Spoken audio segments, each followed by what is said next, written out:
We're coming to you from the DraftKings.com podcasting studios. DraftKings.com, America's one-day fantasy sports site, where it's like a new season every time you play. DraftKings.com. From ESPN's Pod Center, this is NBA Lockdown. Welcome into another edition of the NBA Lockdown podcast. Alongside Israel Gutierrez and Amin Elhassan, I'm Jorge Sedano. So we've got a bunch of series locked up at 2 games apiece after last night, so we'll get into all these series. But let's start with the Golden State Warriors all of a sudden being the Golden State Warriors again. So, what did you see last night that made this series turn back around in the other direction? What did I see? I saw, obviously the defensive switch up early on was effective. If nothing else, it threw off the Grizzlies. Because obviously you've got a wide open player right there in Tony Allen with Andrew Bogut, quote unquote, defending him. And, if nothing else, it makes you sort of think twice. It's like, all right, should I take the shot? Should I drive? Should I pass the ball and let them play me like this? And I think that threw them off early on. And then, to me, the most important part of this game was early on when Steph is, I don't want to say struggling necessarily, but just sort of finding his place in the game. You had Draymond Green sort of carrying them. So the crowd wasn't going nuts.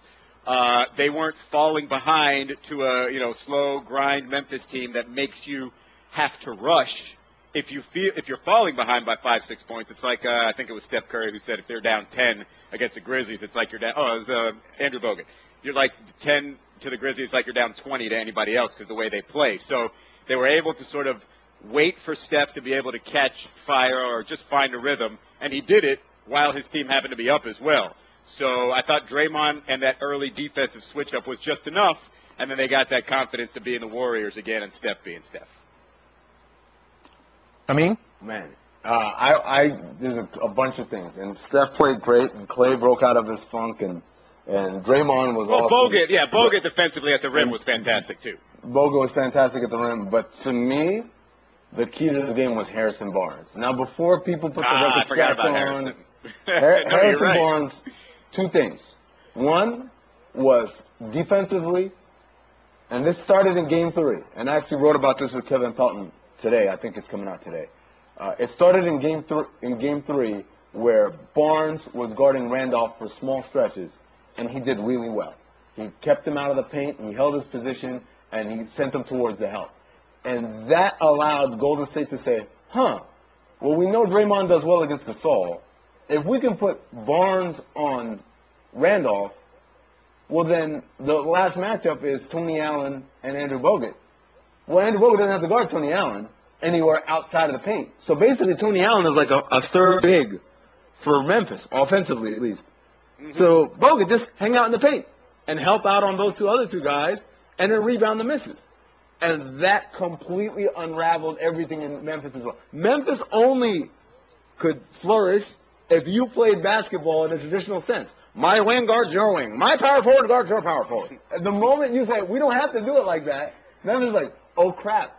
We don't have anybody who can hit a shot. And I just want to know whose voice that was you were impersonating. I was going to say, it's very, why do they have to be so nerdy? There's not cool No. That wasn't nerdy. That was 1920s guy because we do it old school. Hey, see? You got to guard my small forward, see? The boys in blue are coming in to get the victory. There you go. Hey, see, George has a very traditional voice. You can do it, George. The boys in blue coming in to get the victory. There you go. So once you do all of these things, this is what the playoffs is about, right? I'm going to take a monkey wrench and throw it into the best laid plans of mice and men, and now we're going to see how you react. And for Memphis, at first they tried to do basically the equivalent of Doc Rivers with DeAndre Jordan. I'm not taking my guy out. He brings enough on the other end to make up for it. But the thing with Tony Allen is his confidence, his bravado is very defensive driven. Offensively, it's not that. So he takes those first couple of shots, and then it's like, dude, everyone's waiting for you to miss. It's almost like LeBron in the finals a couple of years ago. We're like, hey, man, you going to tell us with your jump shot? Go ahead and kill us with your jump Did you shot. just compare LeBron's jumper to Tony Allen's jumper? Yeah. In the finals 2 years ago. Where the Spurs basically. Well, wait a second. I'll tell you this. Tony Allen could absolutely post up J.J. Barea, though, back in those days, for sure. No, that's true. Killing LeBron unnecessarily. Let's move on. Oh, come on, man. But anyways, but then you add on that because that defense was so much better, offensively the shots they were getting is a lot easier because now you're running against transition defense as opposed to set defense. Now I'll give you Harrison Barnes. I'll give you Harrison, especially because, like I said early on, like you remember that I think it was Steph's first jump. Yeah, it was Steph's first field goal. It was that little sort of it wasn't quite a handoff. It was like a dribble a bounce pass, right. But it was essentially a handoff from Bogut to Steph. Got him a jumper that I think it was a tie game, and I put him up 2. But to get to that point, I think it was either 16-16 or 18-18. It was Draymond, and it was Harrison's points in those first, whatever it was, 8 to 10 minutes.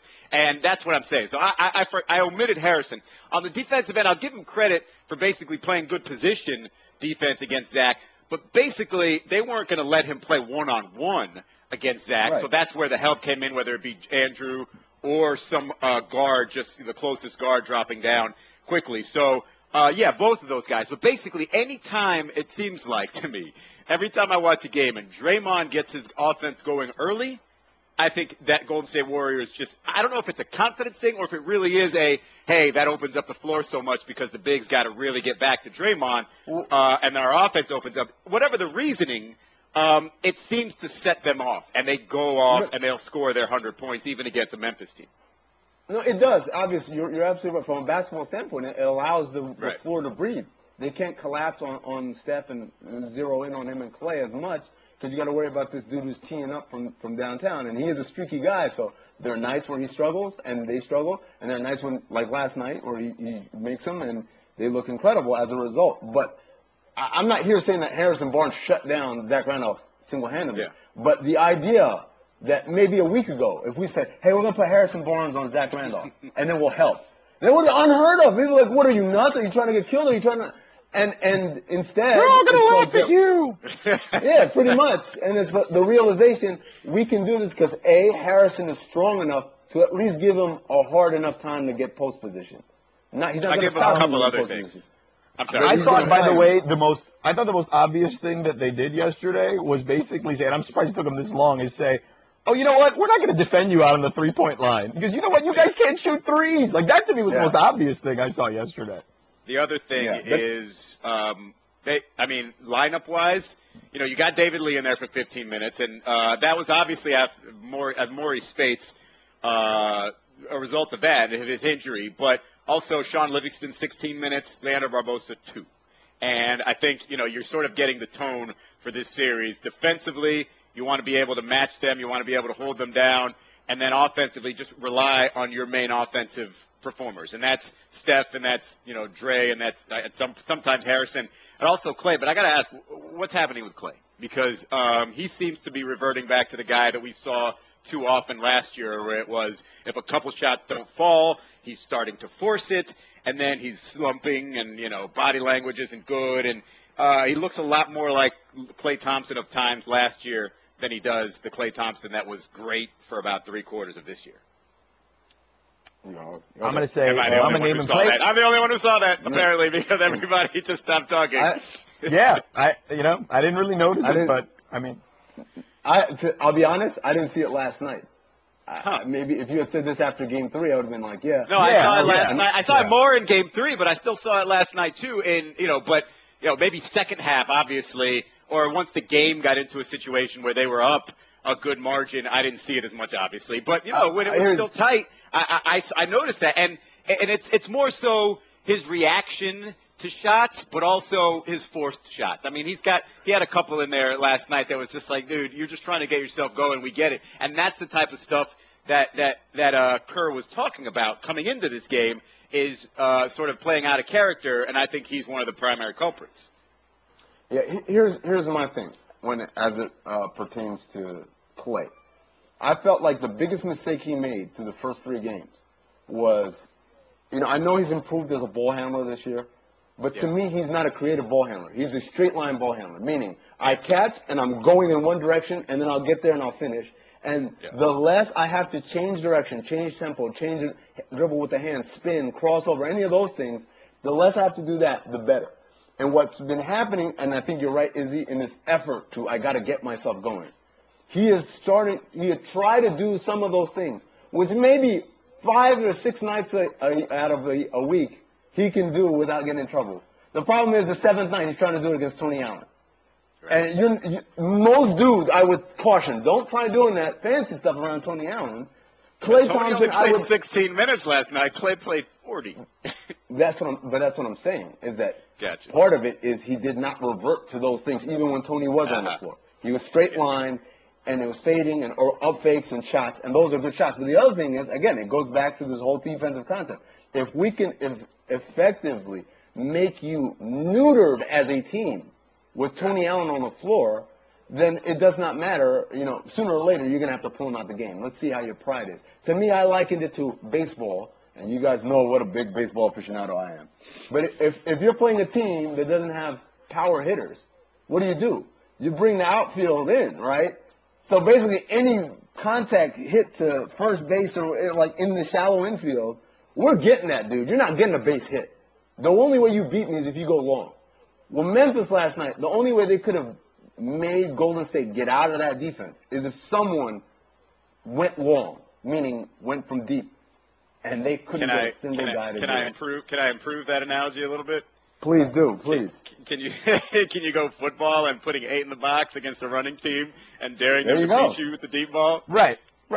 I think more kids understand football than baseball. George, do you have a hockey? Hard. George, do you have a hockey? I don't have a hockey analogy. Soccer, perhaps. I mean, the New Jersey Devils used to do the neutral zone trap, but they don't allow that anymore in hockey. So, I mean, I think that would be the only equivalent. Nobody knows what that means. Yeah. All right. So anyway, cool, here's the other obvious thing, and I'm going to be Captain Obvious outside of the threes, or allowing the Grizzlies to just shoot threes whenever they wanted to. It's Wednesday, Gary. That's the Captain Obvious commercial. That's a great commercial. It's a poor underwear. So anyway, I know. So the Warriors, they actually hit open shots. They'd gotten open shots in games 2 and 3. They just didn't knock them down. They were 7 of 19 for only 37% in games 2 and 3. They hit almost 56% of their threes last night that were open and uncontested. And that's just part of it. Like, they allowed the Grizzlies, hey, okay, you guys stink at shooting threes, so go ahead. And you know what? We're going to nail our jumpers because that's what we do. And there's going to be not regression to the mean. I guess in this case it'll be progression to the mean for the Golden State Warriors. Look at that. And I do think the one shot I thought was the most important shot of the game was that buzzer beater at the end of the first quarter for Steph. It was a 27-footer deep. Yeah. He'd been getting fouled. It seemed like, or he had felt like he'd been getting fouled on every time he was running through those baseline screens or just any time he was off the ball at all. And then he hits that shot and gets himself going. But I also think, this is going back to the Klay thing, when you talk about hitting open shots, if you watch these guys play, whenever Klay hasn't had it going for a while, Steph will run a play for him. Steph will make sure to get him a look, and that's why I don't think Klay has to force it much, which is why I'm confused as to the way he's playing. It must be one of those, results of being in the playoffs against a defensive team that really makes you force things. But he just needs to calm down a little bit because Steph will get him open shots. But you're right, George, because those first couple games, and even in that third game in particular, they just weren't hitting open shots. And you knew that was going to change at some point, which is why I'm looking at that Phil Jackson tweet and going, that is just a terrible tweet. Like, it's a little too soon. Like, he's been sitting on that tweet all playoffs long, waiting for the Warriors to be down a game before he unleashed it. Too fun. Oh man! I look. Hey, as someone who's very accustomed to talking trash. Yeah, I know. By the way, we should get into your whole Twitter battle yesterday with Grizzly fans. Good Lord. By the way, Phil Jackson, this may not be, look, man, you got to have a position of power to talk trash. Right now, you are the lowest of the low. Phil Jackson needs to take his ass to Chicago and go watch these kids and not worry about 3-point shooting or not 3-point shooting or whatever. because you are the last person in the world to weigh in right now about the value of the three-point shot. Hate hard. You of the mid-range jumper shooting New York Knicks that were pretty much the worst team in basketball last year if it weren't for the Minnesota Timberwolves. But I digress. I wanted to say this. Steph definitely got his swagger back. I think that was the main thing that's been missing since his MVP ceremony. He's been trying to play too thinking and not enough reactive. Just go out there, play your game. And you're right, that shot that he hit, it seemed like a weight was off his shoulders. It feels like someone took the kryptonite away from Superman. He's like, oh, this is what I do. I fly around and I shoot laser beams out my eyes. And that was pretty much the beginning of unraveling. But let me ask you guys this, because this is something that I noticed yesterday. You know, Steph gets mauled, as you pointed out, Izzy.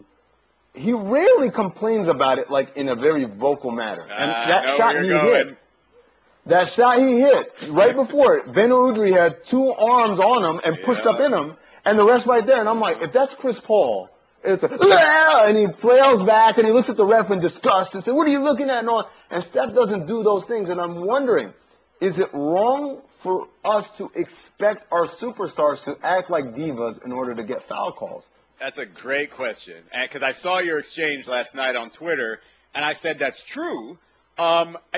Here's the thing, and this is really, I don't know what this says about the game, about the refs, about the players in the league, but it's almost, you almost have to have that reputation, because if Steph all of a sudden started doing the Chris Paul and flailing and looking at the refs, it looks desperate, it looks like, it looks like flopping, and it looks out of character, so the refs won't pay will probably look at him and saying, "Oh, okay, you're trying to get the call against the physical team. We're not buying it." Whereas Chris Paul will do that against any team, and it's just his thing. And it's not that he doesn't like contact; he has to bring the attention of the contact to the refs, and Steph's not used to it or having to do that. So yeah, I think it's a reputation thing.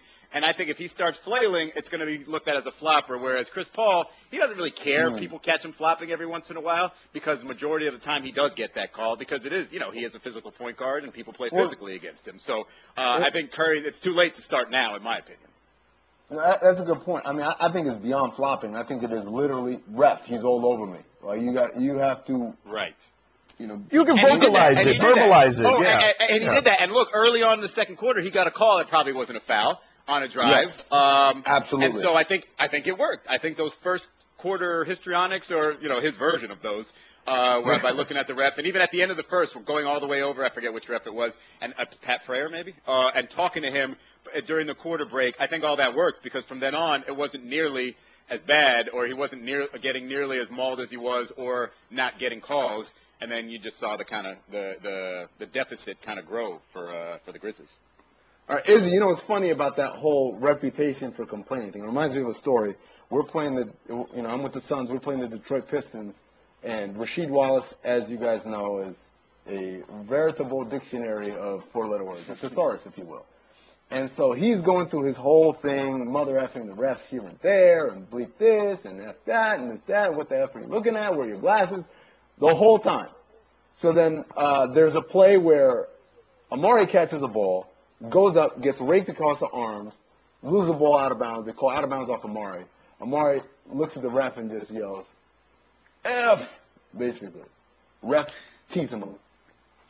We're like, what is that about? And they're like, he's using language as, that was when they wanted to clean up the language on the court. I don't know if they still want to do that. Yeah. And our coach was like, have you been listening to Rasheed? He's been the whole game, every other word. He should have 900 technicals by now. And the ref said, and I kid you not, well, that's just how he talks. Hey. That was the explanation. That's just how he talks. Like that, Rasheed got away with so much. I remember Pat Riley. He went on a diatribe about, George, you remember this, about how he's over there, yucking it up with the refs / cursing them out. Like, basically he can do and say whatever he wants with the refs. In this case, I think they were just yucking it up, and they were having this whole back and forth, and everybody, and this time they loved Rasheed, and they were getting all the calls. And Pat's like, this guy who treats the refs like trash all the time, all of a sudden they're his best friends, and it's like they're afraid of him. And it happens all the time. You build up that reputation, you earn that reputation, you get the benefit of it. Yeah, Pat, actually, I remember it was Steve Javie. He made a comment about Steve Javie, and it was something apparently that Steve Javie and Derek Stafford, who were refereeing a game when it was like 2001, and he said that it felt like he was at the Comedy Store, watching those guys yuck it up, and how allegedly it was either Stafford or Javie. One of them said to Pat, we just want to see you and your team die, or something like that. At least according to Pat. That was Javie. That was the Javie controversy. I forgot it was the same. I don't know if it was. I didn't remember if it was the same game or not, but whatever. Yeah. Yeah. I mean, look, it is what it is, and Steph's just never going to be that guy anyway. Yes, he's not. He's not going to be that guy. All right, the other series that was even at 2 games apiece is the Hawks and the Wizards, and the Hawks finally made their shots, but it seemed like, despite all that, the Wizards still hung around. It's a very strange scenario. I thought they played a good game offensively. Paul Millsap thought it was their best game, period. To me, personally, I think this is the best we played all series. 30 assists, the way we played defense, the way we stepped up, the way we helped each other, the way we moved the basketball, the way we set screens. We were more physical, we were more aggressive. Against a team like this who strives off of being aggressive, it was good that we stepped up and matched that today. Now, the Hawks were shooting in games 1 through 3. They were 34% on catch-and-shoot three-pointers that were uncontested. And in Game 4 alone, they were 9 of 13 in that spot. They had a comfortable lead with about 2 minutes to go, and then all of a sudden everything just kind of unraveled. So when you look at this, do you say to yourself, Atlanta played really well, but I'm still really worried about them? Or are you thinking to yourself, here comes kind of the Atlanta barrage. They're finally kind of getting into a rhythm? Man, I didn't feel confident at all watching Atlanta play. I know a lot of people love Dennis Schroeder. I feel like every time he touches the ball, it's an adventure. Well, here's the thing. Why is he controlling the ball at the end of that game? Like, he took multiple shots at the end of the game. When you got Jeff Teague out there and all these other guys who are playing well. You know why? Because if you pass him, if I'm a defender and I have to guard Teague versus guarding Schroeder off ball, I'm roaming off of Schroeder as much as I can. Look, you want to hit his three? Go ahead. Sure. Shoot as many as you want. Teague, even though he's not a great three-point shooter either, he's at least a little bit more reliable, more consistent. So that's why. But I agree with you. I mean, that's one of those things where, as a young player, he's got to be reined in either by his teammates or his coaches. Dude, you can't shoot every time you touch it. This isn't the Schroeder show. And some of those, decisions were just, they were mind-boggling. I mean, I can tell why Coach Bud is losing his hair. I mean, that kid, he's really playing with fire down the stretch there. I don't know if Schroeder's the reason he's losing his hair. I'm pretty sure this was going to happen regardless. But no. It might have been hereditary for all we know. I'm with you here on a couple of things. I'm still waiting for the Wizards to show or look like a team that's playing without its best player. And so far, they're not. And, Paul Pierce talked about that after their Game 3 win, I call it game win. And he basically said, we're a little bit – and this is not a knock on John Wall, but if you're a defensive team and it starts with John Wall and kind of where to start your defense, and they're just a lot more unpredictable now – a little bit more unpredictable now, and Bradley Beal's going to be more aggressive, and other guys – Otto Porter – even though I thought his turnover yesterday late in that game where he just gave it away in the backcourt, I think it was to Schroeder or to Teague, one of those two. And I think that was a backbreaker for them because they could have kept chopping away at that lead a little faster. But anyway, you get other guys participating. Nene finally taking part in this series the last 2 games. But they still look like a team that somehow, some way can hang with these Hawks. And that separation is what I'm waiting for from the Hawks, and I don't see it yet. And you're right. Schroeder, you can only rely on him so much. And even yesterday with those 14 points and 8 assists, it's 5 of 13 shooting. It's probably a couple more shots than you want from him. You might want to find Kyle Korver a little bit more. But that offense, and I agree with Millsap, that offense looked a little bit more familiar. Millsap looked a little bit more like himself. Some of those moves, those drives, spins, finishes, everything's good. And to me, while Jeff Teague late in the game was not starting the offense, like you mentioned, he still ended up with the most shots for this team, still took that clutch 3 and hit that clutch 3. And I think that's where, if Paul Millsap and Jeff Teague end up being your top performers, that's kind of where they need to be. and everything else you get with that 14-8 from Schroeder, kind of a bonus. But there still feels like there should be more separation there, and that's where I wonder if the Hawks defense just isn't that good, if the Wizards offensively are just better than we thought they were, or if it was just one of those games where Paul Pierce, was on fire and kept them close, and then Brad Beal did his thing, which, it wasn't super efficient, but it was pretty good. I mean, 4 of 8 from 3, well, it was 25 overall. Yeah. Well, look, I think that here's the thing, is that I think that the Wizards are still dangerous. I just think that defensively they're getting a lot more credit than I think they deserve. I just think it's a lot of uncontested shots, as we pointed out earlier, that the Hawks are missing, and that at some point you'd think those shots are just going to fall. And we saw that last night some. I mean, I got to ask you this, though, because this isn't the Hawks team that took that 10-game double-figure lead in the Eastern Conference, at least not the bench. Right? Because this isn't really, right. I mean, Antich was playing, Schroeder was playing, Bazemore was playing a touch, but Mike Muscala, I mean, this isn't, I mean, obviously Tabo being out, like this isn't the complete Hawks team, so maybe this is as good as they get, this group. And it's not that bad. I mean, they might be Eastern Conference finalists. Right. And to me, I think this is the hidden loss of Tabo. When you think about all these minutes that Schroeder's playing, usually this would be Tabo. So at that end the game kind of scenarios where they wanted 2 ball handlers out there, Tabo would be that other ball handler. He ran about a pick and roll a game for them during the regular season. And again, he's not an incredible scorer or offensive player, but I think they're scoring somewhere around a shade under a point per possession when he runs the pick and roll, which is pretty good according to Synergy. So the loss of him as a big defender. So think about that Paul Pierce game winner. That'd be Tabo out there. That wouldn't be Schroeder at 6'0" guarding the 6'7" Pierce. That'd be Tabo with his length and his size. And then you think about offensively, last night. That'd be Tabo who would be the other release pointer, the other guy who handle the ball and make things happen. But you're right, Izzy. Tabo ain't walking through that door, for lack of a better phrase. And these are the guys who they came to war not without a limp. Not without a limp. Yeah. But Muscala shot the ball decently well during the regular season. He hit that big 3 in that comeback that they had that they ended up losing in game 3. I think Mike Scott gives him shooting, but defensively he gives him issues. He's a disaster. Pero Antich, on the other hand, they like him a lot defensively. He's got a great attention to detail, great positioning. But, as I always say, he's the captain of the stretch bigs who can't actually shoot club. He's got everybody fooled and they think he's a shooter, and he really isn't that good of a shooter. So they're really trying to piecemeal. He is the captain, yeah. I am the captain now. Look at me. Oh, man. I don't even know what point I'm making anymore. You guys keep making jokes. That's all right. You were talking about.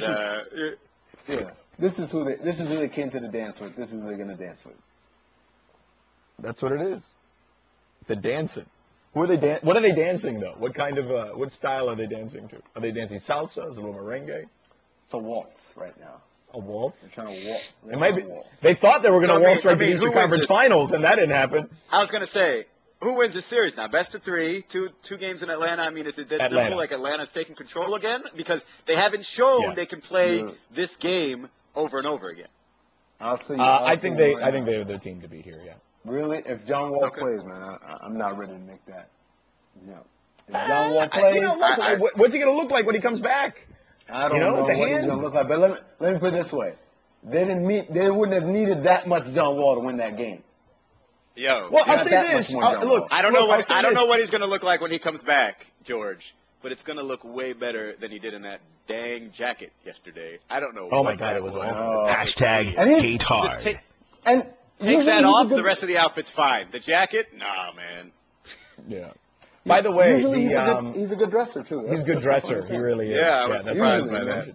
You know what? He's got an endorsement deal with Sean John. So maybe Puffy said, "Yo, man, you can't be rocking all the nice stuff. You got to move some of these as well." That looks like a third grade craft project with construction paper. You just cut out, triangles and rectangles and put it together, and you got a jacket. Because I don't know what that is.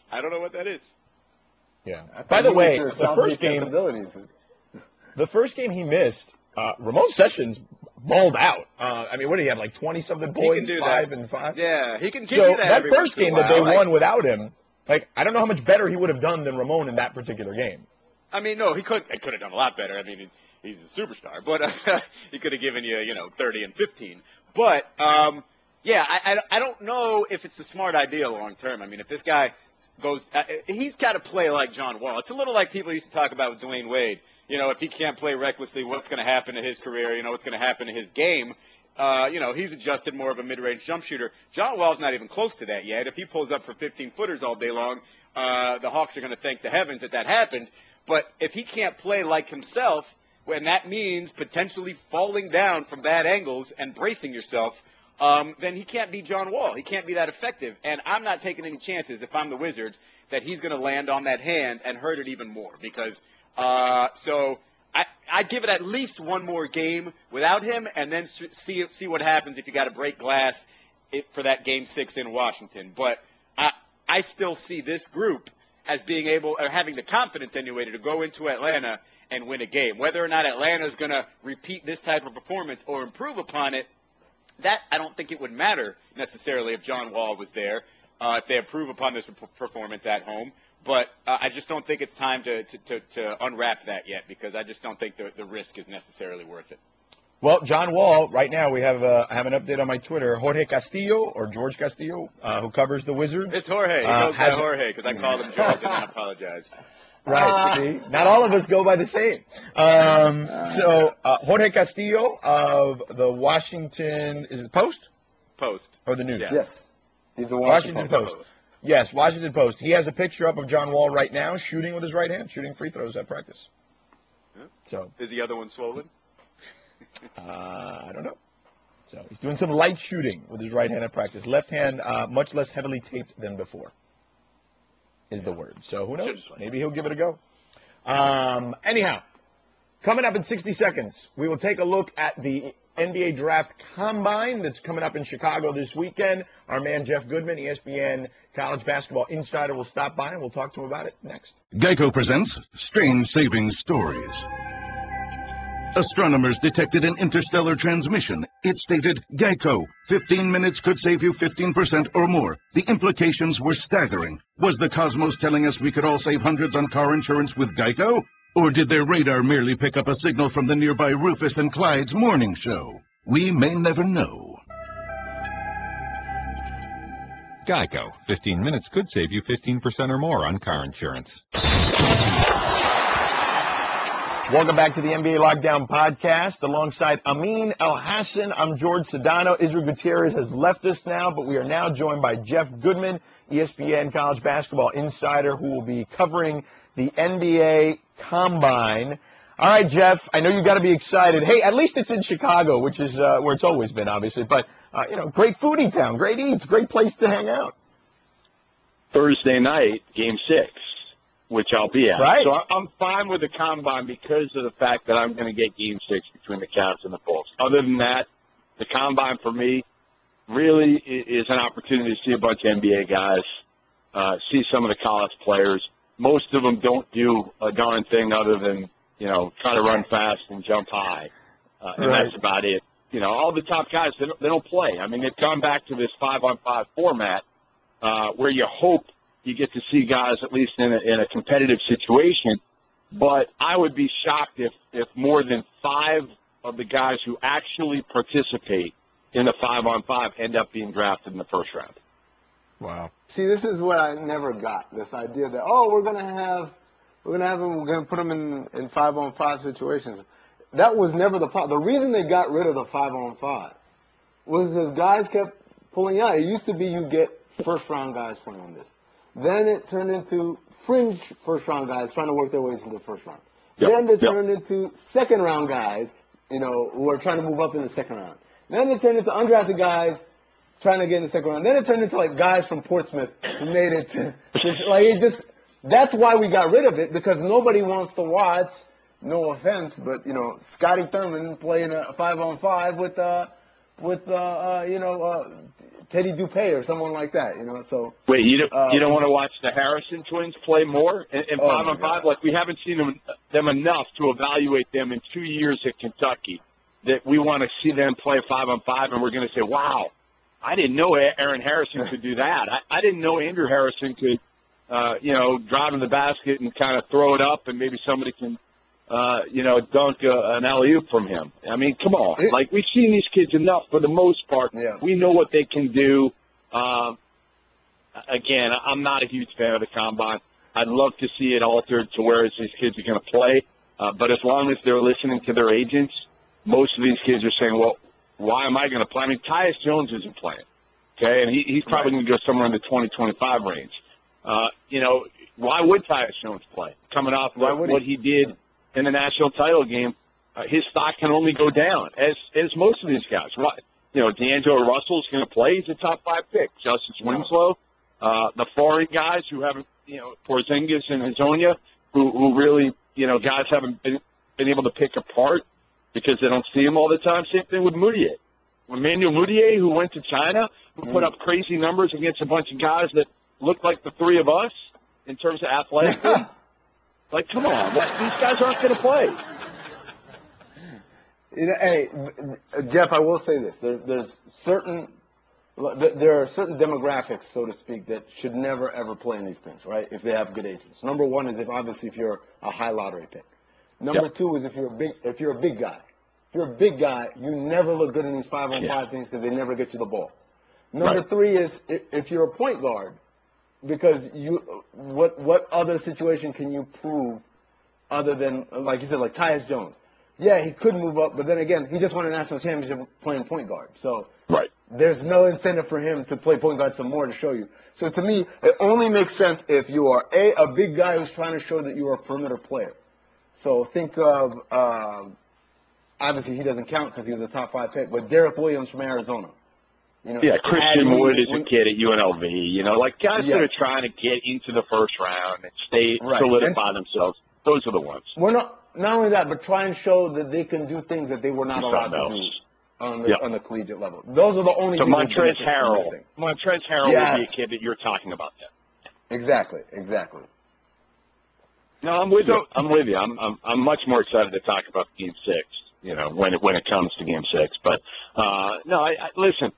Again, I like the thought of a combine.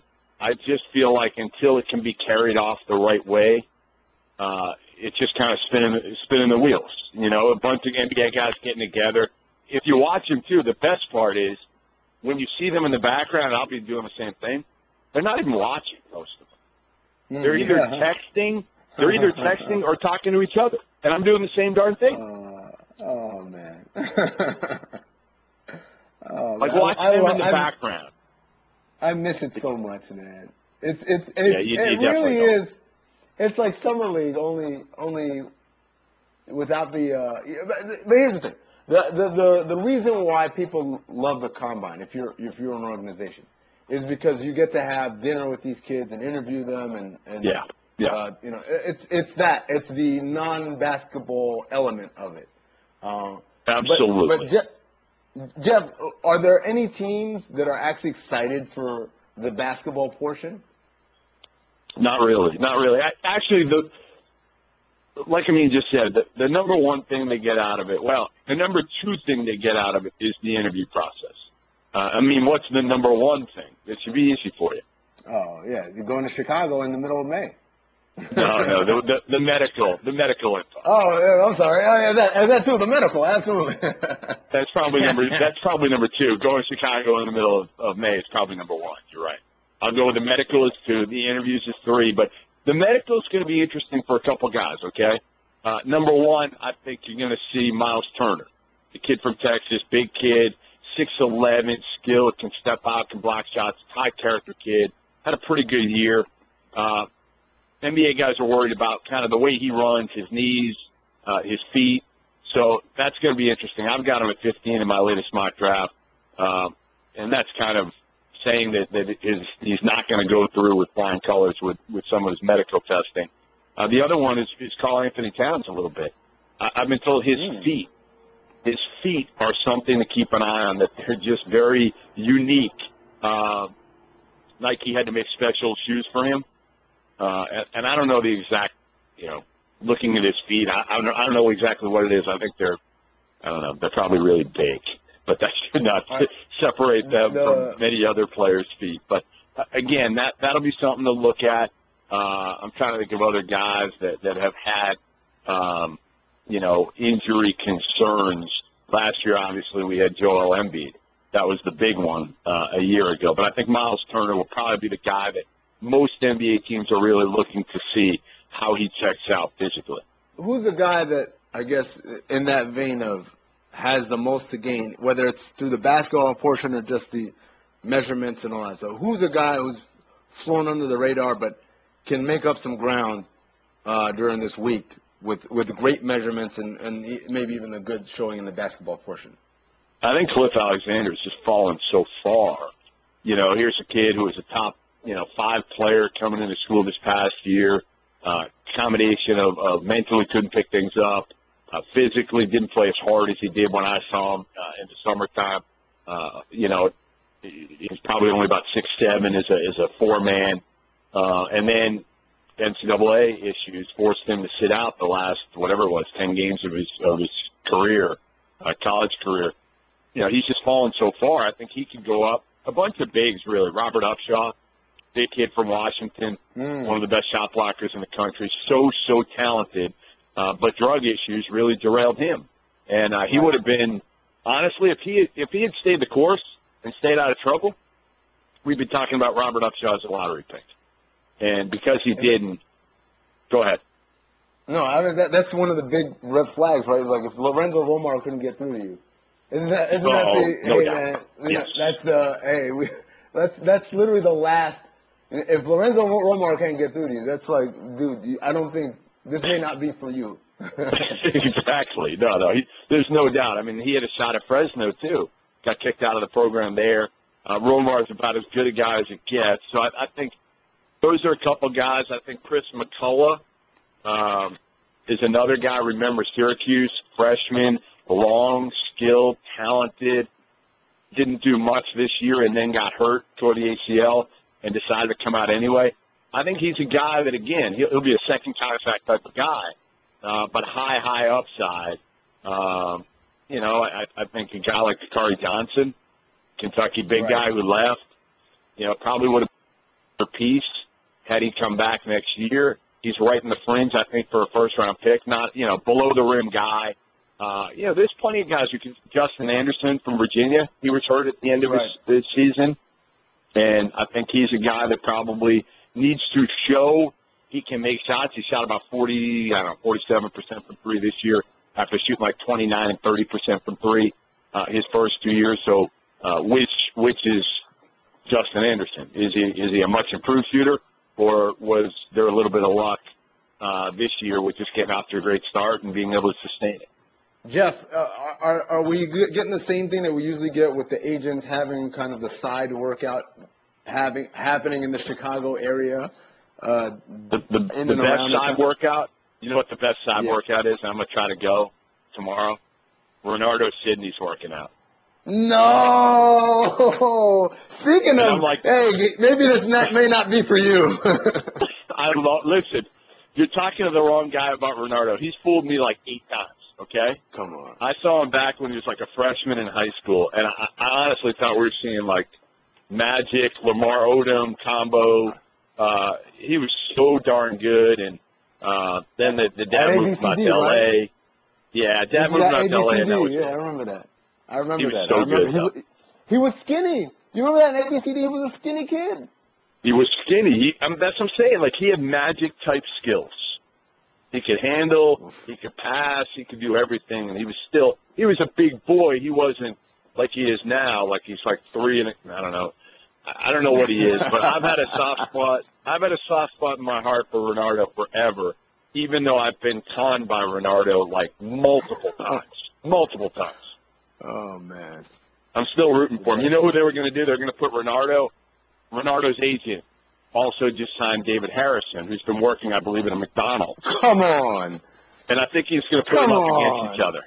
Yeah, how great would that be? Come on. Oh, my gosh. You wouldn't love to see that battle between Renardo and David. All we're missing is Derek Carrick. Oh, Derek, I have no character. Come on out of me. We'll go to that workout together. Jeff Goodman, ESPN College Basketball Insider with us here. Jeff, thanks for the time. Enjoy Game 6. Enjoy Chicago. And, just get on Twitter on your text, man. You'll be fine during the workouts.